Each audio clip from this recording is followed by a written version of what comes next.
regime made when it signed the Helsinki Agreement, a pact to improve relations between the United States and the Soviet Union.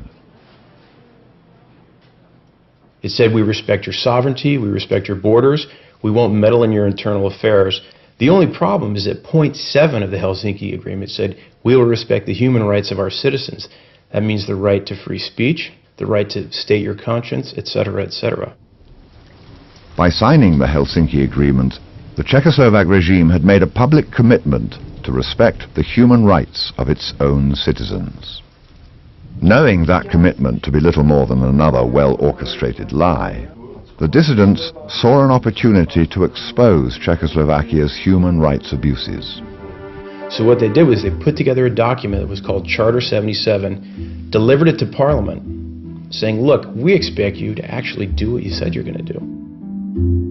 The dissidents who masterminded the petition and came to be known as the Charterists published Charter 77 in Samizdat and leaked it to foreign newspapers.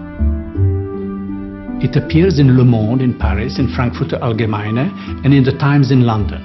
Okay? But the Czechs don't read it, they hear about it from Western radios. This is an immoral regime, you have to... And I think that the Charter very skillfully used the international leverage as a compensation for its domestic weakness. Shamed in the foreign press, the Czechoslovak regime set out to minimize the damage at home by waging a furious anti-Charter propaganda campaign.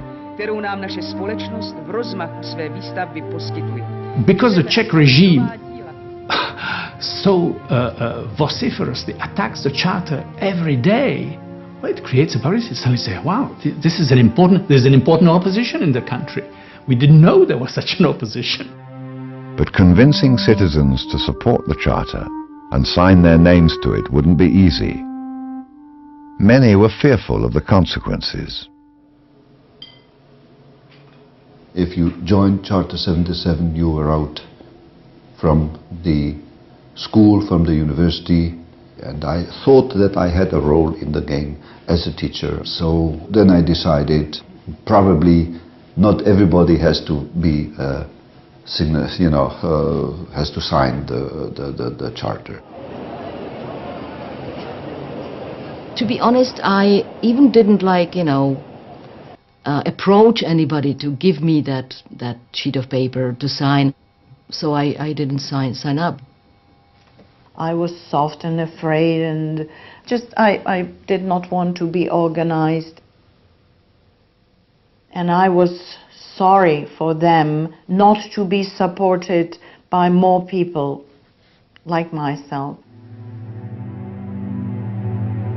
Though the Charterists attempted to rally their fellow citizens to stand up for their rights, only 242 people were willing to sign the Charter when it was released.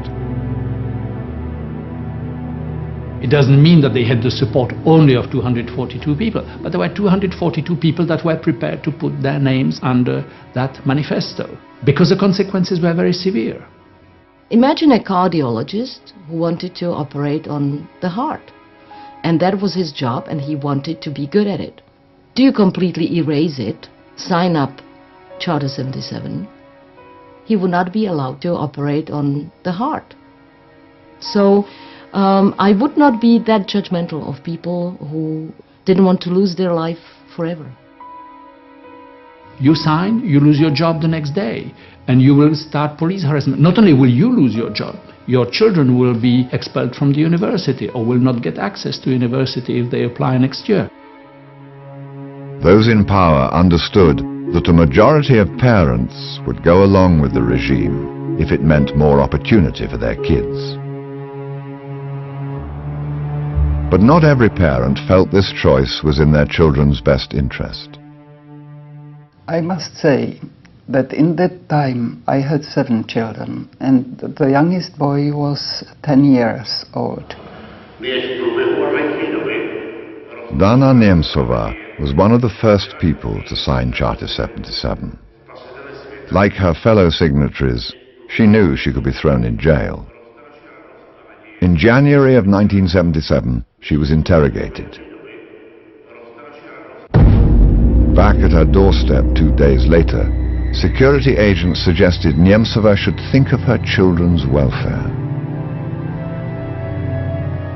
I said only, you know, I signed the Charter 77 because I have 7 children, and I will not speak with you. Then I closed the door, and it was my decision to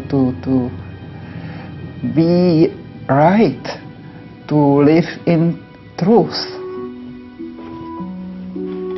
To break her will, the regime sent Nemtsova to jail. Though she would be released within the year, others would not get off so easily. The regime was going to make an example of the Charter leadership. The attempt by the regime was to decapitate the Charter leadership and to scare the others. Václav Havel was thrown in jail on charges of subversion. Along with 6 other dissidents, Havel was sentenced to more than 10 years in prison. Já myslím, že je tomu tak, že člověk se nestane nějakým disidentem náhle, protože se rozhodl. Od zítřka budu disidentem, nechám se zavírat nebo podobně. To je krůček za krůčkem, jaksi abstraktně jsem na to byl připraven a když mě poprvé zavřeli, tak jsem poznal i konkrétně, co to vězení obnáší, co to znamená, jaké to je.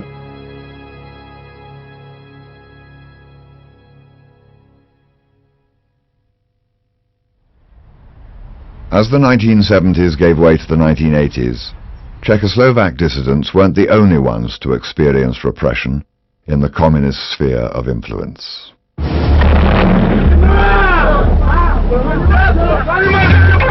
In 1979, the Soviet Union invaded Afghanistan.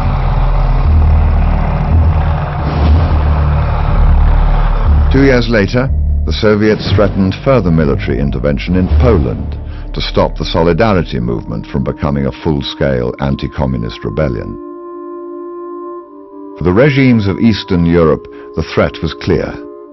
Keep your internal affairs in order, muzzle opposition voices, or risk Soviet military intervention.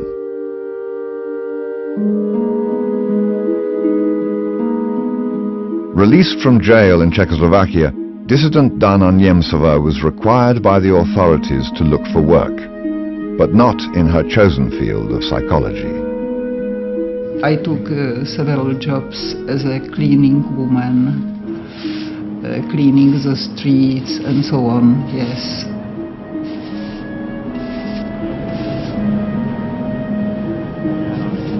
Few were those who stood by Dana Nemtsova. Fewer still were willing to risk spending years in prison like Havel and the Charter leadership. If you do things like this, you must know what may happen, that they will persecute you, and you have to get used to it without emotional anguish. Inside prison, dissidents were forced to survive among thugs and violent predators. But for state security insiders like Oskar Krejci, the persecution and imprisonment of dissidents was a justifiable necessity that could be easily explained. Vždycky je snadné v politice zdůvodnit morálně to, že někdo je vyhnán z politiky a případně na okraj veřejnosti. Stačí, když vám ho představí jako zločince, jako člověka, který útočí proti zájmům většiny. Tohle dokázali. Tohle je tragédie lidského osudu, nikoliv zločin komunistů. Někomu řeknete, že je to čarodějnice a pak lidi jdou a tleskají. Když je čarodějnice upalována, protože jsou hluboce přesvědčeni, že čarodějnice škodí lidem. After serving 4 years in prison, Václav Havel became seriously ill. Fearful of international condemnation, the regime was forced to consider his release in 1983. Havel became sort of this international symbol of what was wrong in this country. He's sitting in jail, that draws bad publicity. And secondly, he's ill, he's sick. And if something serious were to happen to him in jail, they would be held responsible for that. I think they felt, well, we may release him, and we will keep a check on him, and perhaps he will remain quiet for a while, which he didn't. Released from prison, Havel keenly assessed how much fear and compromise had changed many of his former acquaintances. Lidé měli strach se mnou stýkat, nebo se mnou bavit, nebo mě i jenom pozdravit. Měli pocit, že budou vyfotografováni, vyfilmováni, pak zváni na výslechy. To bylo docela zajímavé, ale člověk to samozřejmě chápal. Nakonec konců na to dopláceli oni sami, že? Many in the opposition remained hopeful that circumstances would change, and in 1985, Czechoslovakia's dissident minority was to gain a powerful ally in the most unlikely of people. When Mikhail Gorbachev came to power in 1985, he introduced the policies of glasnost and perestroika, two of the most sweeping and revolutionary reforms in Soviet history. Decades earlier, Gorbachev had been college roommates with a Czech student who became one of the leading communist reformers in 1968. The similarities between Gorbachev's policies and the Prague Spring were unmistakable. He knows the 68 program by heart. And so when he comes to power, he finds himself with this odd situation that he's trying to promote ideas that are very similar to those of the Czech 68ers. And he's facing in Prague a party that is hardline, Brezhnevian, terrified of any change. So this is paradoxical, that is Moscow has to try to talk to Czech comrades. You know, it's time to shape up. As the pressure to adopt Gorbachev's reforms intensified, hardliners in Czechoslovakia reacted by digging in their heels. Ta vedení bylo zestárlé, nebylo připravené přijímat nové myšlenky a vědělo, co se nemá dělat, ale nebylo připraveno reagovat tvořivým způsobem na nově vzniklé problémy. But when it came to the old problem of dissent, there was no confusion in the leadership. The regime was prepared to use an iron fist, especially on those attempting to communicate with the West. I was totally paranoid. I became totally paranoid because that was the only way how to survive. Jan Urban was one of a handful of journalists filing secret reports from behind the Iron Curtain for BBC Radio, The Voice of America, and Radio Free Europe. I never trusted anybody. I disinformed all people around me. I had to deal with my wife, never ask about things I'm doing. On one occasion she was in a hurry and she mentioned on a phone that she's driving me to the railway station. A few hours later I was taken out from a train. And I was preparing that trip, for several weeks. Nobody knew about it. The only way how they could find out was from that one slip of the tongue. You learn to live with the fear. You don't overcome it. You just accept it. You have to accept your fear and your paranoia as the price you willfully pay for what you want to do against the regime. At one point, the secret police wanted to press me through my wife,